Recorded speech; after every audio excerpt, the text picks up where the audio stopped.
Il est 10 heures ici à Paris, bonjour à toutes et tous et bienvenue dans Parlons-en, votre rendez-vous avec l'info qui prend son temps, l'actualité qui se joue en Chine aujourd'hui où le président Macron arrive d'ici quelques minutes à Pékin, visite d'État de 3 jours pour le président français qui vient avec une grosse délégation de ministres et de chefs d'entreprise. Paris veut porter la voix européenne face à la concurrence chinoise, jugée parfois déloyale. On y reviendra dans le journal de 11 heures. Aucun compromis trouvé à l'issue de la réunion à Moscou entre les émissaires américains et Vladimir Poutine hier sur le dossier ukrainien. On retiendra en revanche les mots menaçants de Vladimir Poutine. Nous n'avons pas l'intention de faire la guerre à l'Europe, mais si l'Europe le souhaite et commence, nous sommes prêts. Fin de citation. Et on va s'intéresser ce matin avec mes invités sur l'une des réalités de cette guerre qui n'est pas mentionnée dans le plan américain pour la paix. Peut-être précisément parce qu'elle est tellement insupportable qu'on préférait qu'elle n'existe pas.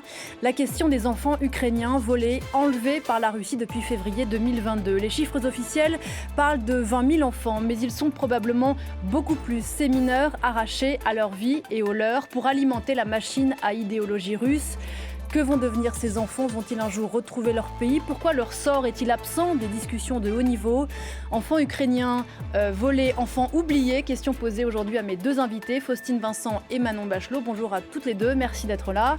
On a beaucoup de choses à dire, c'est Parlons-en, c'est parti.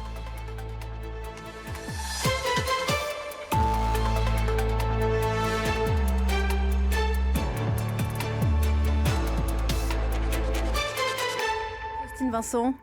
Et bienvenue sur ce plateau. Vous êtes journaliste au service international du Monde. Vous rentrez d'Ukraine, vous y étiez il y a quelques semaines, d'où vous avez rapporté notamment cette enquête sur le désendoctrinement des enfants rapatriés de Russie ou des territoires occupés. Et puis avec nous également Manon Bachelot, bonjour. Bonjour. Merci beaucoup d'être là ce matin. Vous êtes journaliste, réalisatrice indépendante.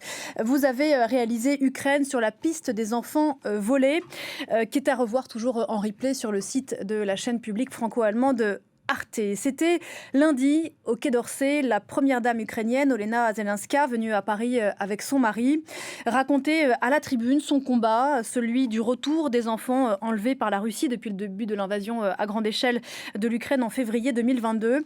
Et ce faisant, demander l'aide de la France pour prendre en charge ces enfants. Regardez. Sur le t-shirt de cette femme, les photos de ses deux petits-enfants. Au début de la guerre en Ukraine, ils étaient placés dans un orphelinat de Kherson après une crise familiale. Très rapidement, ils ont été emmenés en Russie. Ils nous ont pris nos enfants, détruit nos maisons. On s'est adressé à la police et aux services sociaux pour savoir comment récupérer nos enfants. Une association française tente d'aider comme elle le peut les proches de ces enfants. Le plus difficile dans ce travail, c'est d'identifier les familles, de retrouver ces familles. La plupart se trouvent à Kherson, par exemple. Et donc, c'est très, très, très difficile de les identifier et c'est très difficile ensuite de les répatrier afin de les mettre en sécurité et de pouvoir travailler avec eux sur la recherche de leurs enfants. Selon les autorités ukrainiennes, environ 20 000 enfants auraient été emmenés de force en Russie ou dans les territoires occupés par les Russes. Un chiffre qui pourrait même être considérablement sous-estimé. L'initiative Bring Kids Back, ramener les enfants, a été lancée avec comme marraine la femme de Volodymyr Zelensky, Olena Zelenska, qui tente de se battre pour leur retour. Lundi à Paris, la première dame d'Ukraine a mis en avant ce sujet au Quai d'Orsay et en appelle au soutien international. Nous n'arrivons pas à sauver tous les enfants sans aucune aide pour l'instant. Aujourd'hui, la Russie renonce à nous fournir des informations. Elle viole les dispositions de la Convention de Genève. Près de 2000 enfants ukrainiens auraient pu être ramenés jusque-là. Mais beaucoup s'inquiètent que ce sujet soit trop souvent exclu des négociations de paix. Avant d'entrer dans le vif du sujet, première question précisément, Faustine Vincent, pourquoi est-ce que le sort de ces enfants est absent des négociations de paix? Parce que leur sort n'intéresse personne? Probablement aussi parce que l'Ukraine n'a pas du tout été associée, ni l'Europe, à ce soi-disant plan de paix. Donc c'est une initiative russo-américaine. On voit qu'il y a aussi une convergence économique, avant tout, qui préside à ça. Et que l'objectif, c'est aussi d'exclure l'Europe, d'exclure les Européens, de faire un accord dans leur dos. Donc c'est probablement pour cette raison aussi que cette dimension-là n'est pas prise en compte, parce que c'est tout à fait dans l'intérêt de la Russie de laisser cette question de côté, qui recoupe des choses qu'on va évoquer après, mais en tout cas aussi la situation des territoires occupés. Bien sûr, on a entendu dans le sujet à l'instant d'Eliott Samuel, je ne l'ai pas dit tout à l'heure, ce chiffre de 20 000 enfants volés, kidnappés, enlevés. On pourrait débattre des termes. En réalité, on ne sait pas très bien, Manon Bachelot, de combien d'enfants on parle. Non, on ne sait pas très bien. En fait, c'est un chiffre qui est extrêmement difficile à trouver, en fait, parce que donc, les Ukrainiens disent qu'il nous manque 20 000 enfants. Enfin, il y aurait 20 000 enfants qui auraient été déportés. Les Russes disent on a accueilli 700 000 enfants. Comme une revendication presque. Ouais. Pour eux, en fait, c'est accueillir des enfants qui ont sauvé des affres de la guerre. Donc, ils comptent aussi dans ces chiffres les enfants qui ont été accueillis avec leur famille. Voilà, c'est un chiffre qui est impossible à vérifier. La réalité est sûrement entre les deux, qui est quelque part entre les deux. Mais 20 000, c'est déjà beaucoup. Il y a l'université d'Yale aux États-Unis qui, elle, dit 35 000. Voilà, dans tous les cas, c'est trop d'enfants. C'est trop d'enfants, effectivement. Alors pour ceux qui ne sont pas familiers avec ce sujet, je le disais, on a beaucoup parlé au début de l'invasion à grande échelle de l'Ukraine par la Russie. Et puis peu à peu, le sujet s'est un peu délité aussi parce que c'est une histoire tellement sombre qu'on peut-être on résiste un peu à s'y plonger. Vous l'avez fait toutes les deux, Faustine et Manon. Comment est-ce que ces enfants ont été enlevés? Dans quelles circonstances? Il y a beaucoup d'histoires, j'imagine, beaucoup de trajectoires, mais si on devait faire un gros trait, la méthodologie employée par les Russes. En fait, il y a 3 typologies. Il y a les enfants qui ont été envoyés de manière volontaire en fait, par les parents ukrainiens au tout début de la guerre. C'est-à-dire que dans les zones frontalières de l'invasion, les Russes faisaient de la propagande pour dire « envoyez vos enfants dans les camps, ils seront préservés pour le début de la guerre, des bombardements, etc. » Et donc, il y a des parents qui ont envoyé leurs enfants dans des camps ne sachant pas ou ne réalisant pas qu'en fait, ils ne les récupéraient potentiellement jamais parce que ces enfants, ensuite, ont été déplacés en Russie intérieure ou sont toujours côté russe. C'est extrêmement difficile de les récupérer. Il y a des enfants qui étaient en orphelinat où là, les Russes ont enlevé des orphelinats entiers d'enfants. Ça, dès le début de la guerre, en fait, en février 2022. Quelques jours après le début de la guerre, des orphelinats entiers qui ont été déplacés. Et puis, il y a les enfants qui ont été arrachés de force à leurs parents. Notamment des enfants qui étaient avec leurs parents dans des camps de filtration et qui ont été arrachés pendant que les parents passaient des entretiens dans ces camps. C'est quoi des camps de filtration? Donc les camps de filtration, c'est des espaces qui ont été mis en place par les Russes pour filtrer les Ukrainiens nazis des autres Ukrainiens, etc. On raconte dans mon enquête l'histoire de Yevgeny, un papa qui était donc ukrainien et qui avait un passé militaire et donc qui était suspecté d'être un nazi par les Russes et donc il est passé par ce camp de filtration. Étant père seul avec ses 3 enfants pendant ce temps-là, les Russes ont emmené les 3 enfants en Russie et donc ont été déportés de force. Donc il y a un peu ces 3 typologies là d'enlèvement en fait d'enfants. C'était des enlèvements ciblés, aléatoires, opportunistes, tous milieux sociaux, tous âges. Oui, parce que ça va. Même des bébés ont été aussi enlevés.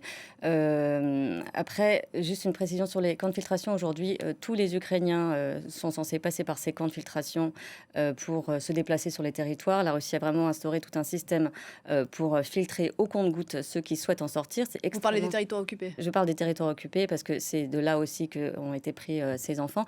Mais effectivement, il peut y avoir tous les profils. Alors encore une fois, ils sont présentés comme des orphelins par les Russes, ce qui est un mensonge selon les Ukrainiens. Il y a effectivement eu des orphelins qui ont été pris, notamment dans cet orphelinat dont vous parliez, mais il y a effectivement tout profil et l'un des enjeux effectivement majeurs de l'Ukraine, et c'est aussi pour ça qu'il y avait Olena Zelenska qui était là à Paris, c'est d'alerter à nouveau sur le sort de ces enfants et de trouver du soutien pour les aider à les identifier et les rapatrier. Parce que les 20 000 dont on parle, enfin un peu moins de 20 000, ce sont ceux que l'Ukraine a identifiés comme tels. Mais il y en a évidemment probablement beaucoup plus. La Russie, en effet, disait 700 000, avoir accueilli 700 000 enfants, c'était en 2023, on est en 2025. Entre-temps, cette entreprise a probablement aussi pris de l'ampleur. Donc l'Ukraine reconnaît elle-même que, en effet, les chiffres sont sans doute bien supérieurs et que c'est extrêmement difficile de retrouver leurs traces parce que les Russes font en sorte de changer leur identité, ils changent leur date de naissance, ils changent leur nationalité, ils les déplacent régulièrement. Donc pour l'Ukraine, c'est un défi immense pour essayer de les pister, en fait. Donc tout est fait très clandestinement. Il y a des contacts qui sont lancés, alors pas directement entre le gouvernement ukrainien et ses enfants, mais par des intermédiaires. Et puis, ils s'assurent que, enfin, ils recueillent le consentement des enfants pour savoir, pour ceux qui sont en âge en tout cas de le donner. Les autres, c'est encore plus complexe de les récupérer pour leur demander s'ils veulent revenir en Ukraine. Et ensuite, voilà, c'est toute une entreprise extrêmement complexe et clandestine, parce que la Russie ne communique absolument aucune information, contrairement à ce qu'elle déclare, pour essayer de faire rapatrier ses enfants. Précisément, ces enfants, une fois qu'ils arrivent en Russie ou ces enfants dans ces territoires occupés, alors qu'ils ne sont pas nécessairement arrachés à leur famille, mais dont la machine à laver le cerveau fonctionne à plein régime. Et on a fait une émission récemment sur la vie quotidienne, sur la russification forcée de ces territoires ukrainiens. J'en vois ceux que ça intéresse à ce replay-là. Quand ces enfants sont pris en main d'une certaine façon par la machine russe, qu'est-ce qui leur arrive? Alors si on s'intéresse aux enfants qui sont passés côté russe, ils passent dans ces camps de filtration, vous les évoquiez, et après quoi, ils vont dans des familles d'accueil, c'est ça? Alors, il y a plusieurs possibilités. Il y a des enfants qui sont mis dans des orphelinats, des sanatoriums, des écoles qui sont transformées en espèces d'accueil. Il y a aussi des bases militaires. Enfin, il y a plein de typologies d'endroits, mais globalement plutôt des sanatoriums, des orphelinats. Et puis, il y a des enfants qui vont en famille d'accueil.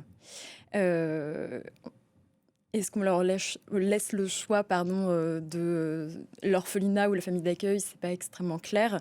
Souvent, ils passent par ces structures d'orphelinat avant d'aller en famille d'accueil, mais l'objectif, c'est vraiment la famille d'accueil pour pouvoir en fait les russifier. Ça, c'est Maria Lvova-Belova, la commissaire aux droits de l'enfant, qui le dit. Nous, l'objectif, c'est d'en faire des bons petits Russes. Et donc pour ça, la famille d'accueil, c'est absolument idéal comme endroit. Donc ces familles d'accueil qui reçoivent parfois plusieurs enfants et qui ne font pas ça par générosité du cœur, mais parce qu'elles sont payées. Oui, c'est des choses qu'on apprend, que les Ukrainiens apprennent en interrogeant les enfants quand ils sont rapatriés. Parce que quand ils reviennent en Ukraine, ils sont tous interrogés par un psychologue. Et derrière une vitre sans teint, vous avez un représentant du procureur général, de la police, des services de sécurité et de la protection de l'enfance qui vont passer leurs questions. Donc l'objectif, c'est d'avoir un maximum d'informations sur ce qui leur est arrivé et d'essayer de comprendre quelles sont les méthodes des Russes, puisqu'encore une fois, c'est très opaque.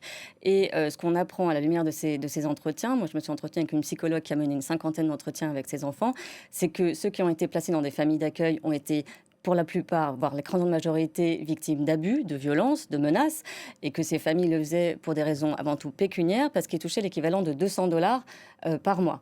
Et ces enfants ont aussi été menacés d'être harcelés. Donc avec, si tu n'obéis pas, je dirais à tout le monde que tu es ukrainien et tu vas voir ce qui va se passer. Donc on n'est pas du tout dans l'image qu'on peut se représenter d'une famille d'accueil qui aurait un enfant orphelin, etc., comme veut le montrer Maria Lvova-Belova ou Poutine. On est vraiment dans une entreprise de kidnapping, d'endoctrinement, et on pourra en reparler parce que cet endoctrinement, il n'est pas effectué exclusivement dans les familles d'accueil, il est fait à l'école, sur les territoires russes et sur les territoires occupés. Et ce qui est très important de souligner ici, c'est que Bring Kids Back, qui est la plateforme qui a été mise en place par Zelensky en 2022 pour coordonner les efforts des uns des autres pour rapatrier ces enfants, dit qu'il faut aujourd'hui que la menace a vraiment changé d'échelle et qu'il ne faut pas se focaliser sur ce chiffre de 20 000 enfants. Parce que même si ces 20 000 enfants sont rapatriés, ça ne résoudra pas le problème qui est l'entreprise poursuivie par le régime qui consiste à changer l'identité des enfants ukrainiens, où qu'ils soient, c'est-à-dire que ce soit en Russie au sein de familles d'accueil ou sur les territoires occupés, et qu'aujourd'hui le niveau d'endoctrinement est le même partout. Donc il s'agit de transformer ces enfants en bons petits russes et les préparer pour devenir de la chair à canon déployée ensuite sur le champ de bataille. Oui, parce que l'endoctrinement, il est double. Il est d'abord affectif, vous le disiez, il s'agit parfois de rebaptiser ses enfants, de changer leur nom de naissance, de leur raconter que leur famille les a abandonnés d'une certaine façon et que de toute façon, elle ne s'intéresse plus à eux, donc autant lâcher l'affaire, et endoctriner dans le narratif russe qui ferait de l'Ukraine leur pays, leur patrie, leur ennemi.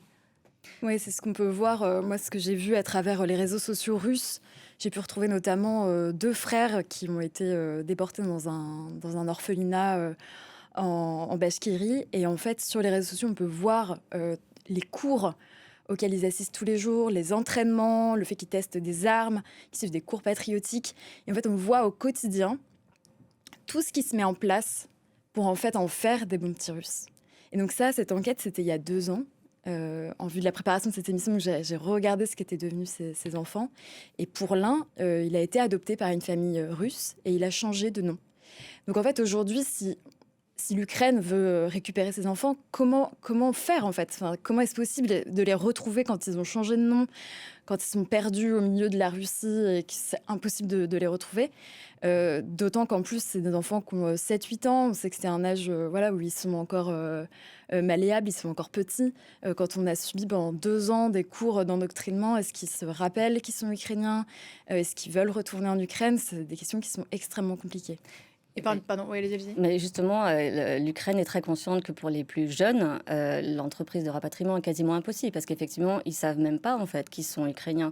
On leur raconte une histoire alternative et effectivement, cet endoctrinement, c'est aussi pas seulement en faire des Russes, mais c'est aussi en faire des Russes au service de l'armée russe, c'est-à-dire que l'armée dans les écoles russes, dans les territoires occupés, j'en reparle aussi, évidemment les écoles russes sont partout, tout ce qui est ukrainien est bâti dans les territoires occupés, et donc à l'école, ces enfants apprennent que l'obligation de servir la patrie, ils apprennent la haine de l'Ukraine, la haine de l'Occident, la haine des Européens, et qu'il s'agit vraiment d'un outil au service de l'idéologie russe. Donc il y a aussi cette menace-là de l'endoctrinement qui représente, selon les Ukrainiens, et ils le soulignent, que c'est une menace considérable, un sujet brûlant qui n'est pas assez pris en considération par les instances internationales. C'est-à-dire qu'on ne se rend pas compte à quel point la Russie est en train de retourner une grande partie des Ukrainiens contre l'Ukraine, contre l'Occident. Et ça concerne des millions de personnes, puisque vous avez donc ces 20 000 enfants, on ne sait pas exactement où ils sont d'ailleurs, ils sont répartis entre les territoires occupés et la Russie, mais dans les territoires occupés, vous avez aujourd'hui 1,6 million enfants ukrainiens qui sont tous soumis à ce même endoctrinement et qui sont tous appelés demain à combattre l'Ukraine et les Européens. D'où l'enjeu, on en revient à cet enjeu extrêmement important de l'avenir de ces territoires occupés sur lesquels Moscou reste tout à fait inflexible. Et les Ukrainiens persistent dans leur souhait, bien sûr, de voir récupérer. On ne parle pas que de territoire, mais bien sûr les populations civiles qui subissent ce lavage de cerveau à grande échelle. Parmi les outils dont dispose la propagande russe pour casser ces enfants, il y a notamment ces vidéos montrées sans cesse à ces enfants, qui montrent une Russie où il fait bon vivre et une Ukraine où tout est terrible. J'imagine que ceux qui nous regardent se disent mais c'est pas possible que ces enfants oublient là où ils viennent et oublient quelle est la réalité, mais en fait ça fonctionne dans la tête d'un enfant complètement brisé. Oui, alors c'est l'exemple que vous prenez, effectivement, c'est le témoignage d'une jeune fille qui racontait que dans les camps de filtration, où les Ukrainiens peuvent rester pendant des mois, et où ils peuvent être kidnappés, torturés, arrachés, comme vous le disiez, à leurs parents. Il y a effectivement la Russie qui diffuse des vidéos, donc avec non seulement une valorisation de la Russie et évidemment une perception très dégradée de l'Ukraine, mais c'est aussi associé au sang, c'est-à-dire que quand ils diffusent des images de l'Ukraine, ils faisaient mauvais, ça sentait mauvais, ils avaient faim, ils avaient froid, et quand ils diffusaient des vidéos de la Russie, ils leur distribuaient des gâteaux, l'atmosphère était réconfortante et il faisait chaud. Donc c'est vraiment, je pense qu'il faut qu'on prenne conscience aussi de la puissance de la propagande russe, qui est véritablement une arme de destruction massive au sens littéral du terme, parce que l'objectif c'est de détruire l'identité de ces Ukrainiens, de détruire leurs valeurs, de détruire ce qu'ils sont. Et c'est aussi massif parce que c'est encore une fois à l'échelle de 20% du territoire ukrainien. Les territoires occupés aujourd'hui, ça représente 20% du territoire ukrainien. Les images que l'on voit à l'antenne, elles sont, quand on sait ce qu'elles montrent, elles sont absolument terribles. C'est la mise en scène par la propagande russe autour de cette figure. On en reparlera tout à l'heure de Maria Lvova-Belova, la soi-disant commissaire aux droits des enfants. Et on voit ces enfants souriants, ballon dans les mains, ravis, selon la propagande russe, de passer côté russe de l'histoire. Vous le disiez tout à l'heure, Faustine, mais là-dessus peut-être Manon. Le récit russe consiste à dire que ces enfants ont été sauvés de la guerre. C'est là qu'on est dans un film orwellien. Alors, c'est des images qu'on voit un peu moins aujourd'hui depuis le mandat d'arrêt de la Cour pénale internationale contre Maria Lvova-Belova et Vladimir Poutine, justement sur cette question des déportations d'enfants. Mais il y a 2 ans, en tout cas, sur Telegram. Donc ça, c'est des images que Maria Lvova-Belova diffusait sur sa chaîne Telegram à longueur de semaine. C'est-à-dire que vraiment, il y avait une sorte de fierté, en fait, de la part de la Russie, d'accueillir ses enfants, de regarder comment on les accueille bien, avec des beaux ballons, etc. Ils vont être très, très bien, ils vont être protégés chez nous, on les protège des affres de la guerre, on les sauve, en fait, du nazisme ukrainien. En fait, quand on connaît effectivement la réalité de ce qui se passe ensuite pour eux, et le fait que ce sont des déportations et non pas des sauvetages, c'est des images qui sont absolument glaçantes. Pour nous, journalistiquement, c'est aussi des images qui sont absolument pertinentes, parce que moi, je me suis servie de ces images avec Pauline Tubar, ma co-réalisatrice sur ce film, pour essayer de retrouver ces enfants, en fait. Parce qu'on voit leur visage, alors on n'a pas leur nom, mais en fait, en recoupant ces images vidéo avec des articles de presse locale en disant voilà, il y a un bus qui vient d'arriver dans le village, on accueille une dizaine d'enfants aujourd'hui dans cet orphelinat, en essayant de retrouver ces enfants ensuite sur les réseaux sociaux et en recoupant côté ukrainien avec les enfants, la base de données d'enfants disparus, on a réussi à en retrouver une trentaine, parce que aussi on a obtenu une liste d'enfants transférés, 31 enfants qui ont été transférés dans un sanatorium près de Moscou. Et on a essayé de les retrouver un par un pour savoir ce qu'ils étaient devenus, en fait. Et que sont-ils devenus ? Et une partie des enfants, ils sont tous passés par ce sanatorium près de Moscou. Une partie ont été adoptés dans des familles d'accueil, d'autres dans des orphelinats. Et puis, certains ont réussi à rentrer en Ukraine. Et précisément, je voudrais qu'on parle de ça, parce que dans ces 20 000 enfants dont on parle, selon les Ukrainiens, il y en a un peu moins de 2 000, je crois, qui sont rentrés côté ukrainien, qui sont retournés chez eux. On va revenir sur l'état dans lequel ils reviennent chez eux et la difficulté pour les familles dans un instant. Mais donc, pour les familles ukrainiennes qui veulent, et on comprend bien pourquoi, récupérer leurs enfants, c'est un chemin du combattant. Encore faut-il déjà effectivement les localiser. Alors vous avez pu le faire en menant votre enquête. À quel type de ressources ces familles ont-elles accès, Faustine ? Elles sont en lien, pour le coup, avec les ONG et puis avec la plateforme de Bring Kids Back. C'est coordonné, ces efforts-là sont coordonnés. Donc, ils ont évidemment de l'aide. Ils ne le font pas de façon individuelle dans leur coin. Mais effectivement, oui, c'est toute une difficulté. C'est le parcours du combattant pour essayer de l'identifier. Alors, une fois qu'on les y a identifiés, localisés, comment imaginer que ces Russes qui ont mis tant d'efforts et d'attention pour maintenir ces enfants en détention, à un moment, acceptent qu'ils retournent en Ukraine ? Comment ça se passe ? Ils ne le savent pas. C'est-à-dire que moi, ce que m'a expliqué le représentant de Bring Kids Back, donc cette fameuse initiative qui travaille là-dessus, c'est que tout est fait clandestinement et qu'une fois qu'ils ont réussi à identifier l'enfant et faire en sorte qu'il puisse revenir, c'est dans le dos des Russes, parce que pour les Russes, ce sont que des Russes qui se déplacent. Donc lui, il pense qu'ils ne sont pas traqués. Je ne sais pas ce qu'il en est exactement côté russe, mais en tout cas, c'est fait tout à fait clandestinement et sans l'accord de la Russie, puisqu'encore une fois, elle ne coopère absolument pas et qu'elle est dans le déni de ce crime de guerre.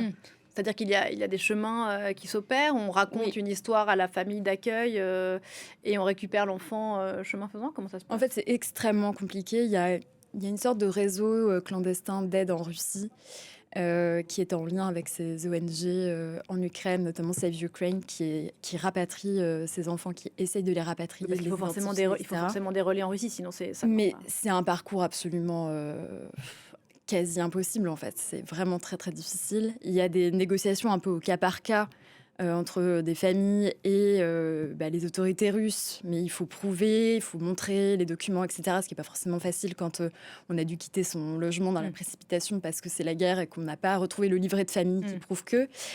Donc c'est vraiment difficile. Et puis il y a un peu des systèmes D. En fait, c'est l'histoire de Yevgeny, donc ce papa ukrainien qui a réussi à les récupérer en Russie, ses enfants. Mais bon, lui, c'est une sorte de héros parce qu'il a réussi à y aller et à revenir, ce qui est extrêmement compliqué parce qu'en fait, les Ukrainiens ne peuvent pas aller en Russie parce qu'ils ne pourront jamais retourner en Ukraine. Lui a réussi, mais il avait réussi à localiser ses enfants parce que dans le camp de titration, il avait réussi à glisser un téléphone portable dans le sac de ses enfants. Et donc, il a réussi à savoir où est-ce qu'ils étaient, à garder le contact et à rester en fait clandestinement dans le dos des Russes en contact avec eux.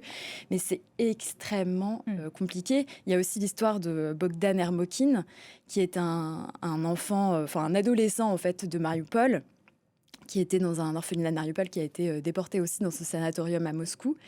Lui, il a essayé de rentrer plusieurs fois en Ukraine. Il n'a pas arrêté de dire « je veux rentrer en Ukraine, je veux rentrer en Ukraine ». Mais très compliqué parce qu'en fait, pas de famille en Ukraine, pas de moyens de communiquer. Enfin, pas de moyens pour très difficile. Le chemin de retour. Donc, il a tenté 2 fois de pouvoir passer la frontière. Il a fini par y arriver grâce à une avocate qui l'a mis en contact avec sa cousine. Enfin, c'était toute une histoire. Il a fallu le retrouver en Biélorussie. Ça a été très compliqué. Aujourd'hui, il est en Ukraine. Mais alors lui, il y avait vraiment une course contre la montre parce qu'il il a réussi à rentrer en Ukraine 8 jours avant ses 18 ans. Et il était vraiment très, très inquiet à l'idée de potentiellement être envoyé au front. Donc, il y a une course contre la montre pour essayer de rapatrier ses enfants. Oui, parce que comme vous le rappeliez tout à l'heure, l'idée, c'est aussi de faire de ces enfants demain les premiers sur la ligne de front. Et on imagine comment ils seront traités par rapport aux autres. Alors, les exemples que vous évoquez, Manon, ce sont des Ukrainiens et quelle force mentale il faut avoir résisté à la machine de lavage de cerveau. Vous racontez, Faustine, que ces enfants... Alors, je me permets une petite interruption dans notre discussion pour une image en direct de Pékin, où le président Macron, je vous le disais, arrive pour le début de sa visite d'État, 3 jours à Pékin pour le président Macron et sa femme Brigitte.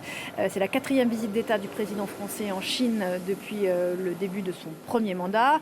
Le temps fort de cette visite, ce sera demain, jeudi. Il fait nuit en Chine à 10h26 à Paris. Visite d'État qui l'emmènera donc bien sûr rencontrer le président Xi, le président Macron qui est avec une délégation de ministres et de chefs d'entreprise. Il sera question notamment de porter la voix européenne face à la concurrence jugée parfois déloyale de la Chine. Voilà pour ces images en direct.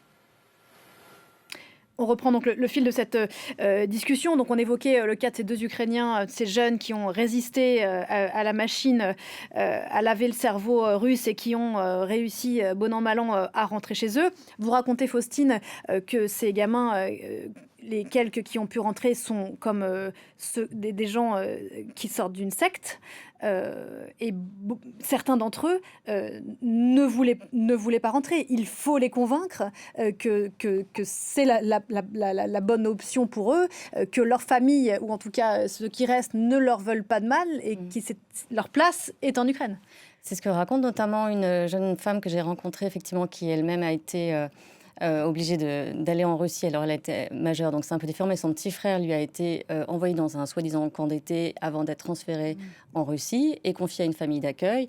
Et il s'est écoulé au moins 2 ans avant qu'elle puisse entreprendre de le récupérer. Elle l'a fait à la faveur de la contre-offensive ukrainienne à l'époque. Et quand elle a réussi enfin à retrouver sa piste et à le voir, en fait, elle s'est heurtée à un petit garçon qui avait complètement commencé déjà à basculer dans l'autre sens. C'est-à-dire que il disait maintenant, aujourd'hui, moi, ma vie, c'est en Russie. De toute façon, l'Ukraine, c'est mauvais, c'est dangereux. À l'école, ils disent que les gens sont stupides et que c'est très grave ce qu'ils font, etc. Et donc, elle était désespérée parce qu'elle disait, mais j'ai passé 3h30 à essayer de le convaincre. Après l'avoir cherché pendant 2 ans. Après l'avoir cherché pendant si longtemps. Et qu'elle dit, voilà, j'étais prête à renoncer quand à un moment, je me suis dit, dit, bon, j'ai eu cette idée de génie de dire, ok, mais moi je suis ta sœur, je t'aime, je t'ai pas vue depuis très longtemps, tu m'as manqué, viens juste avec moi un mois et puis après tu viendras, tu repartiras. Et donc c'est comme ça qu'elle a réussi à le convaincre de venir. Mais cet enfant avait déjà commencé à avoir le cerveau qui était transformé à la faveur de ce discours de propagande véhiculé à la fois par l'école et par sa famille d'accueil qui parlait effectivement des nazis ukrainiens. Parce qu'on rappelle que l'un des objectifs avancés par la Russie pour justifier l'offensive à grande échelle, c'était la dénazification de l'Ukraine, ce qui n'a absolument aucun sens, parce qu'il n'y a pas de nazis au gouvernement ukrainien. Sans compter qu'après, pour ces enfants qui reviennent en Ukraine, alors si on imagine le retour compliqué, la double peine, c'est-à-dire, je lisais, je ne sais plus dans lequel de votre film ou de votre papier, la difficulté pour un petit gamin qui a passé X années en Russie de se retrouver à l'école en Ukraine avec ses copains ukrainiens qui lui disent en fait, toi, t'es un traître, t'as été en Russie. Donc en fait, ça n'en finit plus. En fait, ce qui est difficile à comprendre pour certains en Ukraine, c'est que c'est extrêmement difficile, encore une fois, de sortir des territoires occupés ou de sortir des griffes des familles d'accueil, voire quasiment impossible. Les enfants rapatriés pour à la connaissance des Ukrainiens, il n'y a pas d'enfants qui étaient déjà formellement adoptés. Mais il y a aussi cette méconnaissance de mais pourquoi tu n'es pas parti plus tôt alors, et pourquoi tu ne maîtrises pas l'ukrainien ou alors parler avec un accent russe. En fait, ça les irrite parce qu'eux-mêmes ont été victimes de guerre. Eux-mêmes ont aussi leur père, leur frère qui combat au combat. Et donc, il y a une perception de ces enfants qui n'est pas forcément très favorable. Alors que ces enfants eux-mêmes en Russie ont été harcelés, accusés d'avoir provoqué la guerre, accusés d'être responsables de la mort de leur père ou de leur frère. Et donc, c'est aussi pour ça que tout l'enjeu pour les Ukrainiens, pour favoriser leur réintégration en Ukraine, ça consiste à préparer l'environnement. Donc là, il y a vraiment les Ukrainiens qui sont en train d'essayer de mettre en place différentes méthodologies pour délaver le cerveau de ces enfants et puis préparer au maximum l'environnement dans lequel ils vont être, c'est-à-dire l'école, les professeurs, les camarades de classe, pour leur expliquer ce qu'ils ont traversé, ce à quoi ils ont été confrontés, à quel point, en fait, c'était quasiment des enfants perdus. Et tout l'enjeu, c'est aussi de regagner la confiance de ces enfants, parce que comme vous le disiez, moi, c'est ce que me disent les psychologues qui s'entretiennent avec ces enfants, c'est comme s'ils sortaient d'une secte. Et donc, ces enfants reviennent, ils parlent pas, ils jouent pas, ils sont extrêmement renfermés, ils regardent même pas les gens en face, et ça a vraiment frappé les organisations qui s'occupent des enfants, ils sont extrêmement dociles. Moi, j'ai une femme qui me disait qu'elle était choquée d'avoir vu une enfant qui la regardait et qui se courbait comme ça, qui se courbait devant elle. Elle disait, mais en fait, c'est le résultat de cette propagande et cet endoctrinement où on les apprend à être serviles, à être obéissants et à ne jamais faire de vagues. Et donc, il va falloir regagner la confiance de ces enfants parce que sinon, ils ne croient plus personne, en fait. Ils ne font plus confiance à qui que ce soit. Oui, là-dessus, Manon, des témoignages que vous avez recueillis, ça va dans ce sens? Alors moi, j'ai eu des témoignages d'enfants qui sont rentrés, mais globalement, j'ai plutôt travaillé sur les enfants qui étaient là-bas. Donc j'ai été en contact avec des enfants qui sont en Russie, qui sont encore en Russie à l'heure actuelle. Mais cette docilité dont parle Faustine? En fait, ça me fait repenser à une interview avec 2 garçons qui sont rentrés et l'un était totalement muet. Impossible de pouvoir échanger avec lui. Et donc, évidemment, on ne sait pas ce qui s'est passé en Russie, c'est extrêmement difficile, mais on se doute que cette entreprise d'endoctrinement a laissé des séquelles potentiellement de manière irréversible. Et donc, se pose la question de l'après, parce qu'en fait, c'est la nouvelle génération d'Ukrainiens. Comment est-ce qu'ils vont se construire? Quelle va être leur identité? Ils sont complètement scindés en deux. Pour certains, ils sont même plus scindés, c'est-à-dire qu'ils sont devenus russes. Moi, j'ai échangé avec des enfants, des adolescents en Russie qui n'avaient pas envie de rentrer, qui étaient bien en Russie, qui étaient dans des orphelinats quand ils étaient en Ukraine et qui se retrouvent en Russie potentiellement avec une famille d'accueil. Oui, parce qu'il y a ça aussi, qui, on parle potentiellement retrouvent des parents, en fait. Oui, et bien sûr. Et donc, oui, quand on a 5-6 ans... entre l'orphelinat en Ukraine et la vie de famille en Russie. C'est une situation qui est extrêmement compliquée. D'un mot sur les enfants à qui vous avez parlé, que vous avez retrouvés en Russie, ils ont pris des risques pour vous parler? Alors ça, c'est un peu le point d'interrogation. C'est que c'est difficile de savoir à quel point on les met en danger, nous aussi, en tant que journalistes, en les appelant. Donc, on a pris beaucoup de précautions pour pouvoir échanger avec eux. On les a évidemment totalement anonymisés dans le cadre de l'enquête, de la diffusion, etc. Mais même pour les contacter, ça a été très difficile. Il a fallu vraiment qu'on mette en place un système assez pointu de sécurisation pour essayer d'échanger avec eux et ne pas les mettre en danger. Parce qu'effectivement, on ne sait pas à quel point ils sont surveillés. Enfin, on sait qu'ils sont surveillés, mais on ne sait pas à quel point leurs communications sont surveillées. À quel point est-ce que juste le fait de dire « j'aime mon pays », potentiellement les met en danger en Russie. Donc, c'est ce que ça coûte à des Russes. Exactement. De dire la réalité. C'est aussi difficile, mais pour nous, c'était quand même important de pouvoir les entendre parce qu'en fait, ils sont là-bas et qu'on n'a aucun moyen d'y aller physiquement en tant que journaliste aujourd'hui si on veut enquêter sur le sujet. C'est extrêmement compliqué. Donc, si on peut le faire à distance, on a fait ce choix de leur donner la parole. Et ce qui vaut pour le territoire russe vaut pour les territoires occupés où on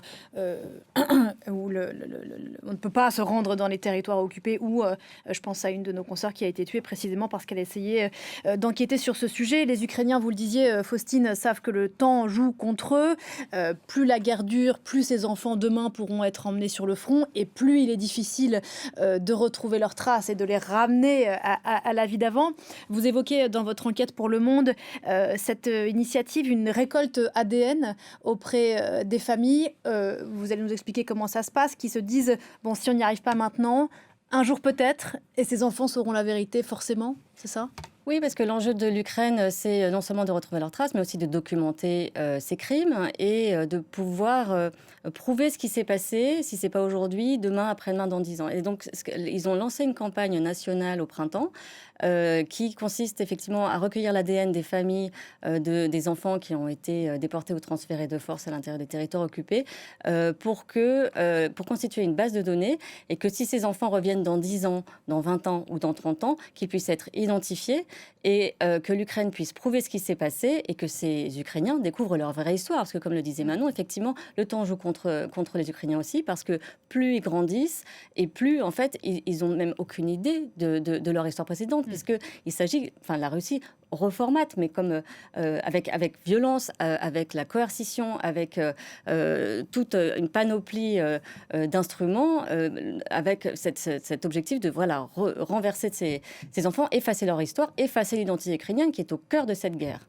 Oui, et puis on le redit, certains des enfants qui ont été enlevés avaient quelques mois, quelques années. On imagine bien l'état de la mémoire et à quel point elle est facilement malléable à ce moment-là. C'est intéressant. Pardon ? Même pour les adolescents, à vrai dire. Oui. Là, moi, j'ai rencontré un jeune homme qui, lui, était qui est toujours farouchement pro-ukrainien et qui avait monté un petit groupe de résistants dans les territoires occupés, qui a été torturé pendant 2 mois par le FSB pour avoir monté ce groupe. Les services secrets. Voilà, les services de sécurité. Et l'un de ses amis, qui était lui aussi pro-ukrainien, a complètement vrillé après et aujourd'hui collabore, en fait. Donc, même sur des adolescents, même sur des enfants de 14 ans, ils se souviennent déjà plus, et c'est ce qu'il nous racontait, parce que lui vient de la région de Zaporijia, ils ne se souviennent déjà plus de ce à quoi ressemble l'Ukraine avant l'arrivée des Russes. C'est intéressant ce que vous disiez sur, mais ça date pas d'aujourd'hui, mais sur la conscience qu'ont les Ukrainiens de l'importance de documenter ce qui s'est passé ces dernières années. Et en ce sens, les vidéos que l'on voyait tout à l'heure de propagande jouent tout à fait en défaveur des Russes, puisqu'ils ont mis en scène publiquement ces enlèvements. On le rappelait, c'est au nom de ces déportations illégales que cette Maria Lvova-Belova, commissaire aux droits des enfants, et Vladimir Poutine font l'objet depuis mars 2023 d'un mandat d'arrêt émis par la Cour pénale internationale.